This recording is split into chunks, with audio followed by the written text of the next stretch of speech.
KELOLAND News, first at 4. Coming up, we'll tell you what we know about the police presence behind an eastern Sioux Falls bowling alley. Plus, we have the latest on a fiery Christmas Eve crash. And the changes some Twin Cities restaurants are making in response to a new law. Well, good afternoon, and thanks for tuning in to First at 4. I'm Tom Hansen. And I'm Dan Santella. Police are investigating a shooting in eastern Sioux Falls. Officers were called around 9 a.m. to the area of 11th and Sneeve Avenue behind Eastway Bowl. When police arrived, they found a man with a serious gunshot wound.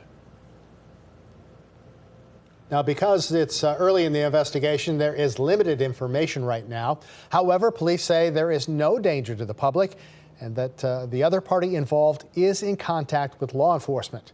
This is a developing story. Stay with KELOLAND News on air and online for updates as they become available. Sioux Falls police are also investigating a stabbing that happened late on Christmas Eve. Officers found a man near the intersection of 6th Street and West Avenue just before midnight Tuesday with serious stab wounds. Police said the man was not cooperative with police, but authorities were able to trace the stabbing to a few blocks away. According to police, the man's wounds are non-life-threatening. We have an update on a fiery crash we told you about on Christmas Eve. Sioux Falls police say a highway patrol trooper tried pulling over a white SUV. Instead of stopping, police say the driver took off, crashing into a pickup a few blocks later. Now, the pickup caught fire and flames could be seen shooting into the air. Look at this. The police say the occupant of the pickup was able to get out and only received minor burns. The fire also did damage to the stoplight at the intersection. Police are trying to track down the driver of the SUV who left the scene. Tom, whether it feels weird to experience melting the day after Christmas. It does, and it's cloudy out and melting. I don't know, Jay. It's just a weird combination out there, isn't it? Yeah, you guys didn't even mention the fog and the drizzle and the sprinkles. But yeah, it's been kind of a gray day across the eastern part of KELOLAND. It's going to be such again for tomorrow.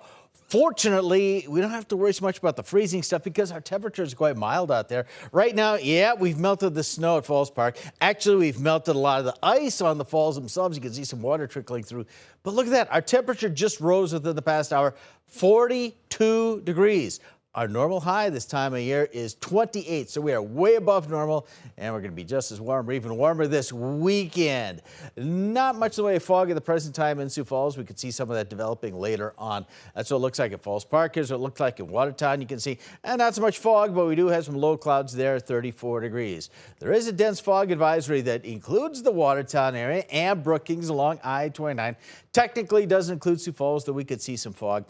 And the thicker fog probably going to be in southwest Minnesota and northwest Iowa, so we do have that advisory through noon tomorrow, but it just doesn't matter because we're still going to keep a lot of clouds in KELOLAND for tomorrow.